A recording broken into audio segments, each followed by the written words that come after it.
Sarawak ditolak sekuat mungkin oleh Indonesia. Ketika konfrontasi dikumandangkan pada tahun 1963, Indonesia baru saja merebut Irian Barat dari tangan Belanda. Tentunya, pengalaman bertempur ini seharusnya menjadikan konfrontasi sesuatu yang mudah. Namun, ada satu masalah genting. Karena untuk menggagalkan pembentukan Malaysia mulai membuahkan hasil. You see, the whole of my adult life,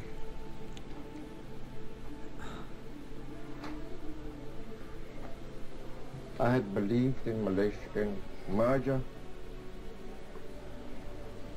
and the unity of these two territories. Oh, sedih je siapa? People Terpisah connected siapa? by geography, economics, Oi. and ties of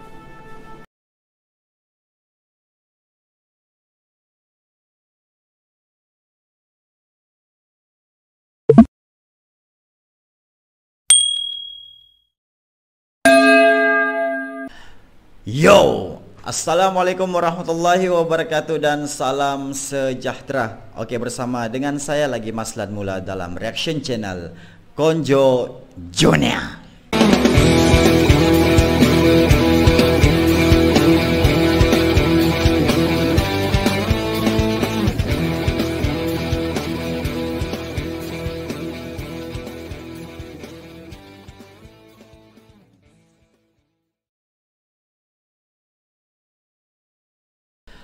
Okey sapo. Hai. Okey, berjumpa lagi kita sapo. Semoga anda semua sentiasa sehat walafiat di samping keluarga yang tercinta lagi disayangi. Okey sapo. Okey, hari ini kita akan react satu lagi video, iaitu hasil kiriman daripada channel Agus Dilan. Okey sapo, yang mana yang mana beliau telah memberi dua video sekaligus, yang mana ini bersinambungan. Dia kata situ sapo, bahagian 1 dan juga bahagian 2. Apapun, hari ini kita akan react kedua-dua video sekaligus sapo. Jangan buang masa. Saya tidak tahu video apa yang saudara ataupun admin Agus Dilan ini bagi. Apapun, tanpa lengahkan masa, jom kita react video Agus Dilan.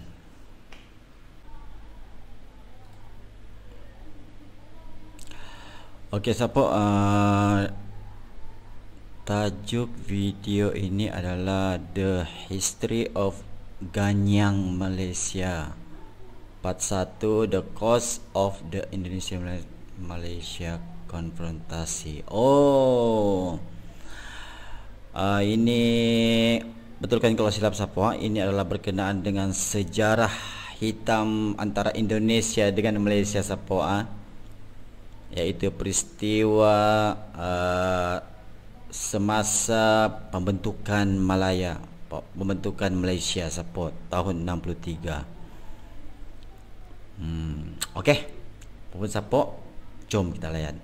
Okey, sebelum tu video ini dimuat naik oleh Hipotesa. Kita subscribe dulu siapa. Okey. Terus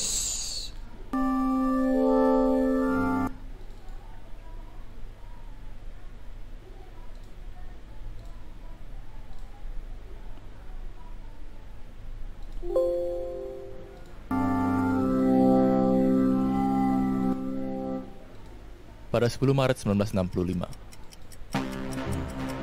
gedung McDonald di Singapura diledakkan oleh bom. Ledakan ini menewaskan 3 dan melukai kurang lebih 30 orang. Trauma serta kebingungan tersebar di seluruh Singapura. Dalang di balik ledakan ini adalah 2 marinir Indonesia.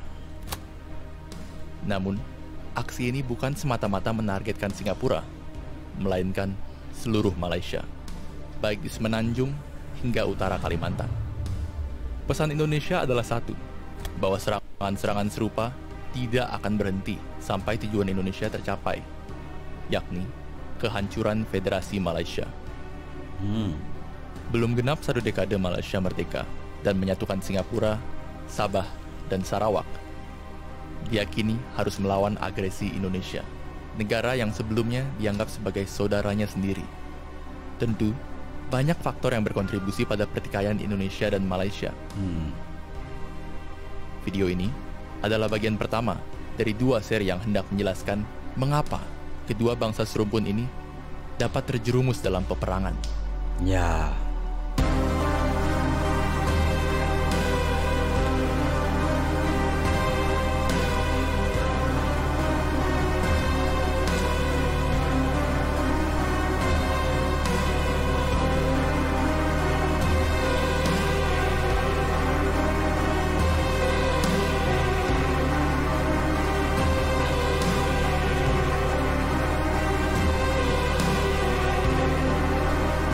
Sukseskah ranjang?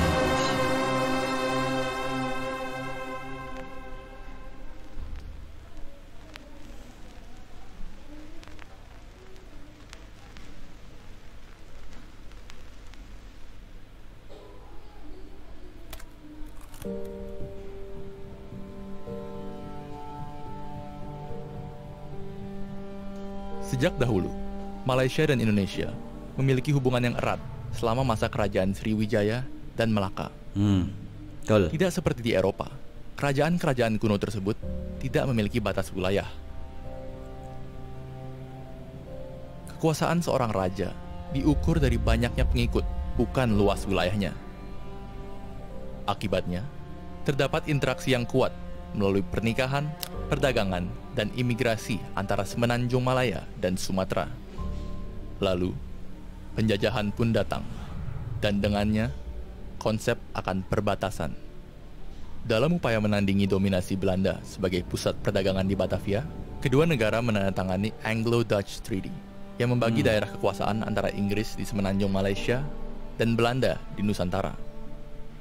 Lalu, Bernese Agreement membatasi daerah kekuasaan antara Inggris dengan Siam. Kemudian, seorang Inggris bernama James Brooke menjadi raja di daerah yang kini bernama Sarawak. Dan Sabah pada akhirnya dikuasai oleh perusahaan Inggris bernama North Borneo Chartered Company.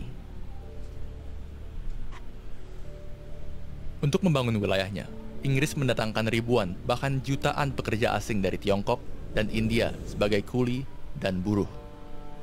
Seiring berjalannya waktu, orang Malaysia semakin tidak puas dengan penjajahan Inggris. Pasalnya, kedatangan pekerja asing dalam jumlah besar ini semakin memojokkan bangsa Melayu yang masih dipaksa untuk bekerja di perkebunan. Alhasil, kekecewaan terhadap sistem penjajahan Barat bercampur dengan kecurigaan pada orang-orang pendatang. Mereka merasa bahwa pendatang lebih diuntungkan dalam penjajahan Inggris daripada orang asli Melayu. Saudara seperjuangan.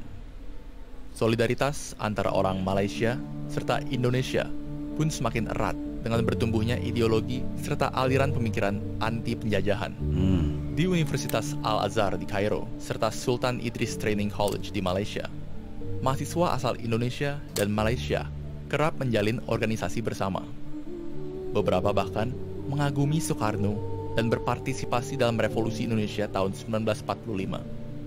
Dari interaksi di universitas-universitas ini, ada pertukaran ide-ide yang menghendaki persatuan. Betul. Ada yang menghendaki persatuan atas dasar agama Islam, Betul. dan ada juga yang menggunakan sosialisme dan nasionalisme. Tokoh Malaysia seperti Ibrahim Yaakob, pendiri dari Kesatuan Muda Melayu, menginginkan tidak hanya kemerdekaan dari Inggris, namun juga menghendaki persatuan dengan Indonesia atas dasar nasionalisme serta kejayaan kerajaan kuno seperti Sriwijaya. Pada tanggal 12 Agustus 1945, Kekaisaran Jepang yang kala itu menjajah Indonesia dan Malaysia bahkan mempertemukan Ibrahim Yaakob dengan Soekarno. Dalam pertemuan singkat itu, mereka menyetujui bahwa sesuai dengan rapat BPUPKI, kemerdekaan yang diberikan oleh Jepang akan mencakup wilayah Indonesia beserta Malaya dan Borneo Utara. Tetapi impian ini kandas. Jepang menyerah pada sekutu. Seketika, terjadi vakum kekuasaan dan kekacauan di Nusantara. Await the announcement from the president that the Japs have surrendered unconditionally. Specifies the unconditional surrender of Japan. In the reply, there is no qualification. Proklamasi kami, bangsa Indonesia, dengan ini menyatakan kemerdekaan Indonesia. Soekarno tetap berpegang pada janji kemerdekaan dari Jepang. Namun, kelompok pemuda mendorong Soekarno untuk memproklamasikan kemerdekaan secepat mungkin. Akibat dari proklamasi yang terburu-buru tersebut, Jepang tidak sempat mengatur persatuan antara kedua negara secara matang. Dan ketika proklamasi diumumkan pada 17 Agustus 1945, Malaysia tertinggal. Inggris tidak tinggal diam. Kesempatan ini digunakan olehnya ketika dia kembali ke Malaysia. Sementara Indonesia sedang sibuk melawan Belanda, Inggris memberikan tawaran kemerdekaan terhadap Malaysia. Dan inilah yang membuat hubungan Indonesia dengan Malaysia semakin memburuk.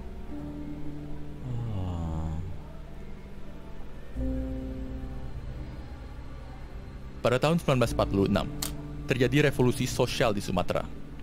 Kaum nasionalis serta komunis Indonesia menyerbu berbagai kesultanan di Sumatera Timur. Keluarga serta pendukung Kesultanan Langkat, Serdang, Asahan, dan Indragiri ditangkap bahkan dibunuh sebagai upaya untuk memberangus sisa-sisa feodalisme di Indonesia. Oh, feodalisme. Bagi Malaysia yang menganggap kesultanan tersebut sebagai sesama kaum Melayu, nasib serupa dapat menimpa mereka apabila bersatu dengan Indonesia. Malaysia yang anti-komunis percaya bahwa bersatu dengan Indonesia sama saja dengan menghancurkan budaya Melayu di Malaysia. Berbeda dengan Indonesia, Inggris memberikan tawaran yang lebih menarik, yakni Inggris tidak akan menghapus Kesultanan Melayu di Malaysia. Home rule for Malaya is discussed in London between Federation leaders and the British government. Setelah berdebat panjang antara Inggris dan United Malay National Organization atau UMNO, kemerdekaan Malaysia disetujui pada tanggal 31 Agustus 1957 sebagai negara federal. For the celebrations marking the independence of the Federation of Malaya, which will spotlight Malaya as the world's newest independent country. Sir Donald McGillivray, last of the British High Commissioners, arrives at King's House to sign the new agreement. He is accompanied by His Highness Tuanku Abdul Rahman, the newly elected first paramount ruler.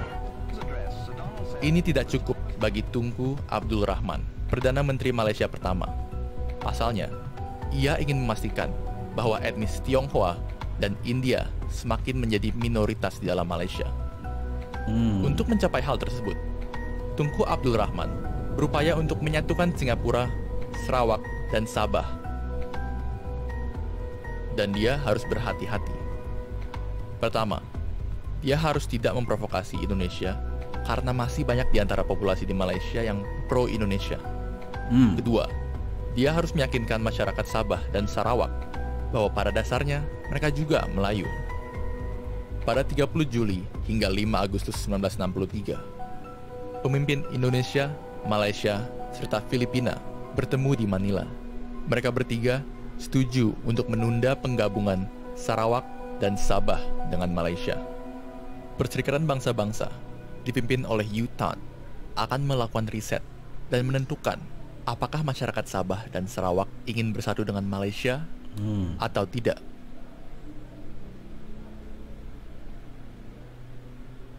Indonesia, Malaysia, dan Filipina juga setuju untuk tidak melibatkan militer asing dalam proses ini. Dan dengan demikian, hal ini juga didukung oleh Amerika Serikat, Australia, dan Selandia Baru, namun tidak oleh Inggris. Inggris percaya bahwa hal ini hanyalah tipu daya Presiden Soekarno yang hendak menghalangi kepentingan Inggris di Asia Tenggara.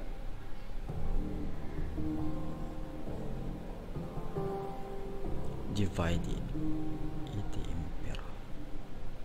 Pada akhir Agustus 1963, Duncan Sandys mengunjungi Malaysia dan mendorong pemersatuan secepat mungkin, meski hal tersebut melanggar persetujuan Manila.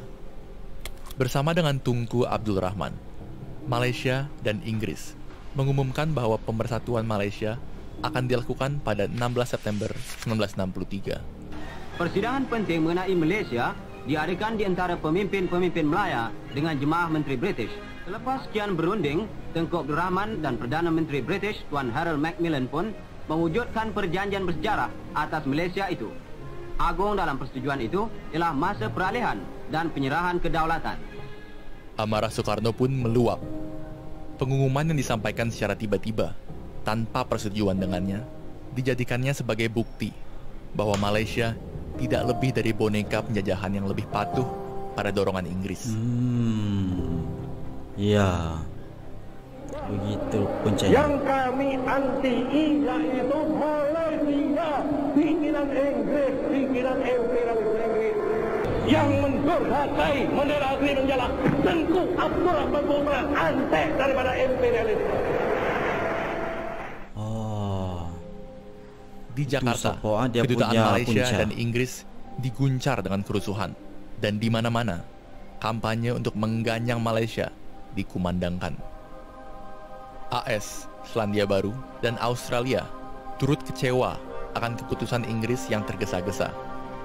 Meskipun pada akhirnya studi U-Tan menyatakan bahwa Sabah dan Sarawak memang bersedia bergabung dengan Malaysia, amarah Indonesia dan Filipina sudah tidak dapat terbendung. And from the Indonesian capital of Jakarta, President Sukarno hurls out his threats to crush Malaysia. 10 serdadu Malaysia masuk Republik Indonesia, 100 sukarelawan masuk Kalimantan Utara. Ada penyerangan sudah Sapo. Kini Malaysia harus berhadapan dengan Indonesia. Indonesia, negara yang memiliki populasi terbesar di Asia Tenggara. Angkatan bersenjatanya sudah ditempa di Sulawesi, Sumatera, dan Papua. Belum lagi, Indonesia memiliki masyarakat yang sangat militan dan dengan sukarela membentuk berbagai milisi yang siap dikirim ke Malaysia. Pertempuran tinggal menunggu waktu, dan negara Malaysia yang baru ini hanya dapat bersiap diri.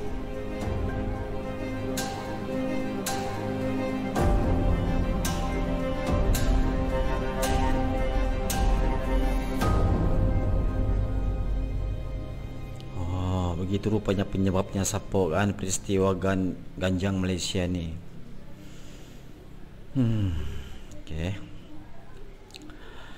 Okey Sapo, kita lanjut saya terus ke kalau tidak silap Sapo, ada dia punya bahagian 2 Sapo.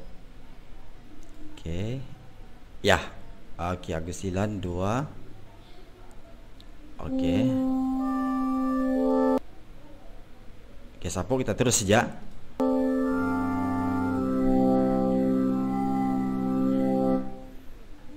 Pada tahun 1960-an, Asia Tenggara diguncang dengan 2 peperangan, yakni Perang Vietnam.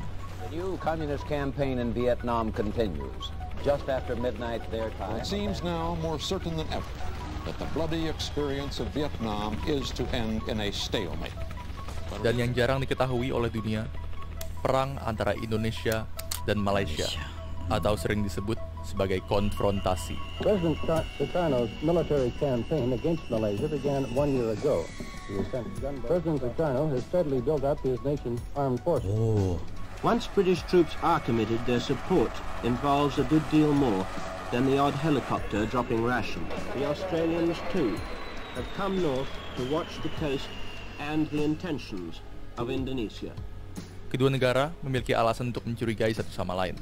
Namun, pada tahun 1963, Indonesia mengumumkan untuk menyerang terlebih dahulu.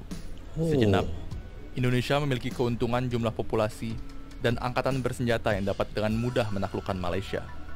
Tapi, Indonesia gagal mencapai hal tersebut. Mengapa?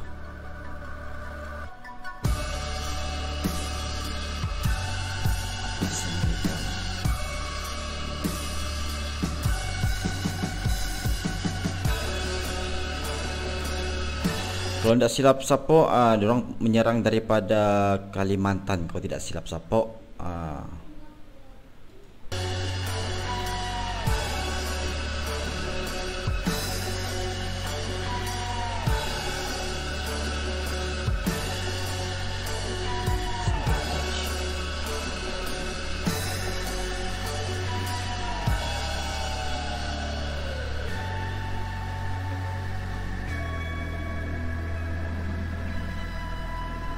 Konfrontasi.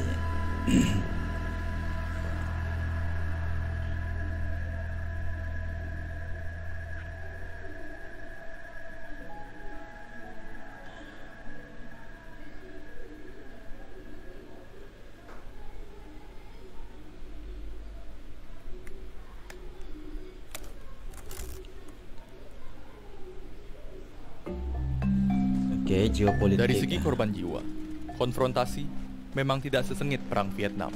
Ya, namun, betul. Hasil dari konflik tersebut akan sangat menentukan arah dari perang dingin. Indonesia serta Malaysia terletak di rute perdagangan penting, betul, yakni di Selat Malaka dan Selat Sunda. Dan tidak seperti Vietnam, konfrontasi terjadi lebih dekat dengan negara persemakmuran, yakni Australia serta Selandia Baru. Faktor geografis ini menjadi bahan pertimbangan bagi Inggris serta AS untuk mewaspadai nasib kedua negara Asia Tenggara tersebut. Apabila keduanya jatuh ke tangan blok komunis, perdagangan internasional yang mengandalkan pelayaran dapat dengan mudah dikuasai. Atau, lebih parahnya lagi, negara persemakmuran lain dapat menjadi target empuk di kedepannya. Sementara itu, Indonesia justru khawatir bahwa posisi yang strategis ini malah menjadikan dirinya sebagai target dari imperialisme.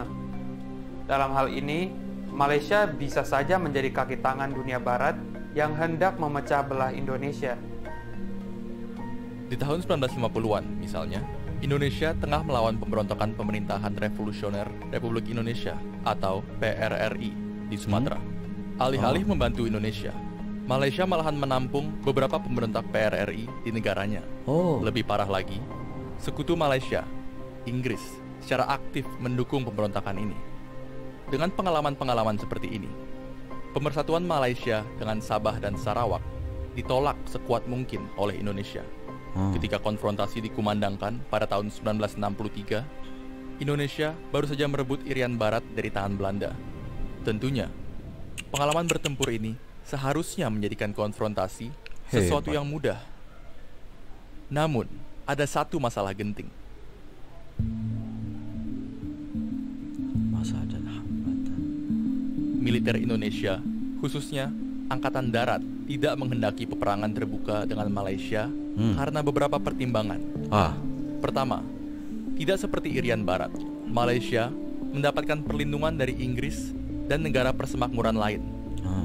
Perang terbuka dengan Malaysia tentu akan mengepung Indonesia di antara Inggris di utara serta Australia dan Selandia Baru di selatan. Kedua, perang terbuka dengan negara-negara barat juga akan mendorong Indonesia untuk mencari bantuan ke negara komunis lain, seperti RRC dan Uni Soviet. Dan hal itu akan menguntungkan kedudukan PKI dalam politik nasional.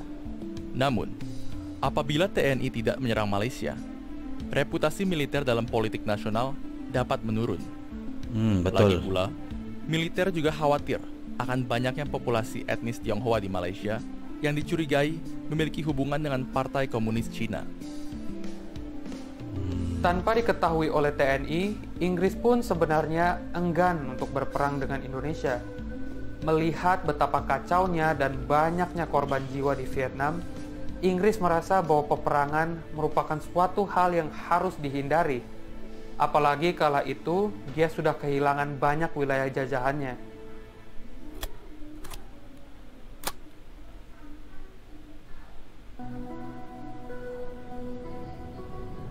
Tanpa disadari oleh kedua pihak, militer Indonesia dan pemerintahan Inggris sebenarnya memiliki rencana yang sama. Keduanya akan tetap memperlihatkan komitmen mereka untuk menjaga kepentingan serta reputasi mereka. Namun, di saat yang sama, menghindari peperangan terbuka.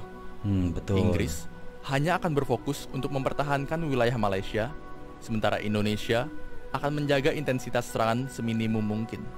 Militer Indonesia juga melibatkan banyak milisi dan pasukan sukarela untuk mengurangi keterlibatan militer Indonesia. Salah satu dari milisi bentukan Indonesia adalah pasukan gerilya rakyat Sarawak atau PGRS dan pasukan rakyat Kalimantan Utara atau Paraku yang didominasi oleh etnis Tionghoa di Kalimantan.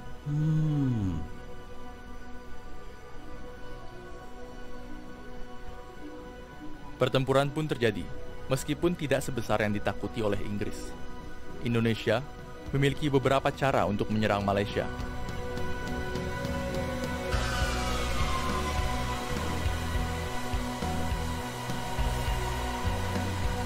British troops have been fighting in the so-called Indonesian confrontation. Indonesia's object is to overthrow the newly independent nation of Malaysia. She's using the classic methods of border infiltration and then subversion beyond. Pertama, serangan secara langsung di Tebedu, Tawau, Kalabakan, Sebatik, serta beberapa tempat di Kalimantan Utara misalnya. Sering terjadi pertempuran antara Indonesia serta Malaysia yang dibantu oleh Inggris. Day and night, sentries are watching the Indonesian bank of a river from a secret observation post. Somewhere on the other side are rumored to be at least 500 well-armed troops. Namun, cara serangan secara langsung ini pun memiliki hambatan yang signifikan. Kalimantan yang dipenuhi dengan hutan yang masih lebat dan pembangunan yang masih terpusat jauh di Jawa sangat menghambat logistik dan persenjataan bagi pasukan di lapangan. Ya, betul. Which stretches for 1,000 jungle miles. Because of the closeness and the denseness of the jungle, which you feel is all around you, visibility is very seldom more than about 10 or 20 yards in the jungle.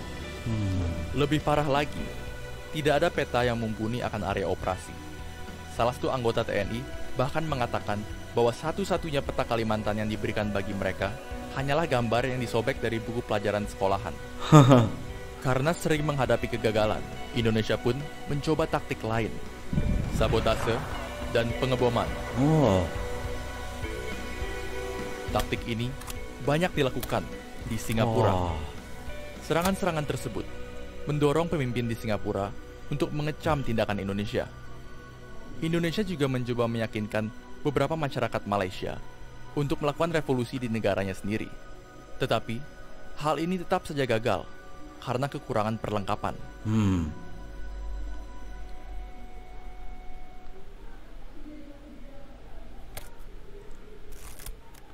Resolusi. Pada tahun 1965, Singapura dikeluarkan dari Federasi Malaysia, yang berarti rencana untuk menggagalkan pembentukan Malaysia mulai membuahkan hasil. You see, the whole of my adult life,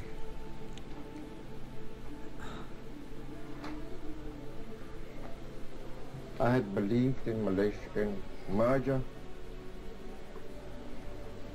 and the unity of these two territories.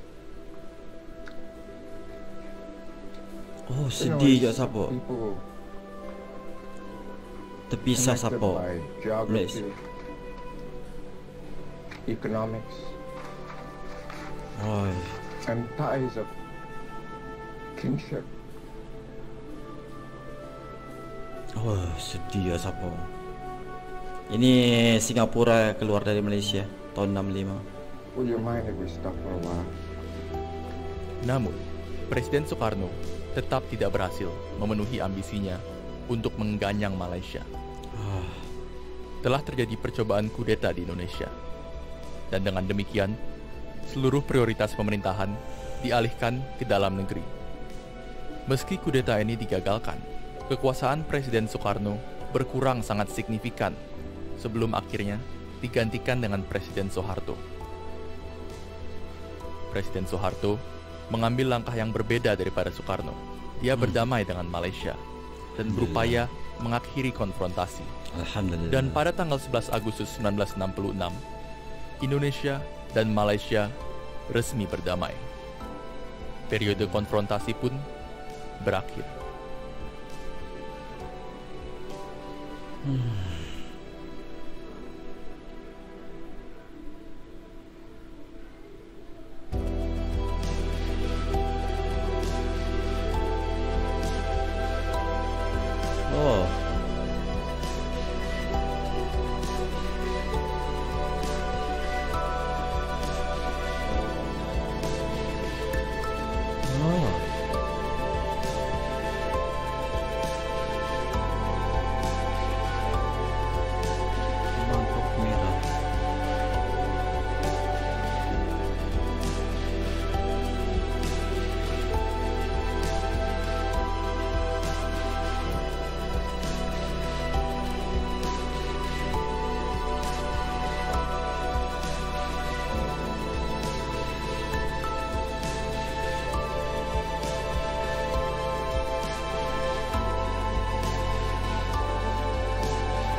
Oi, terbaik Sapo.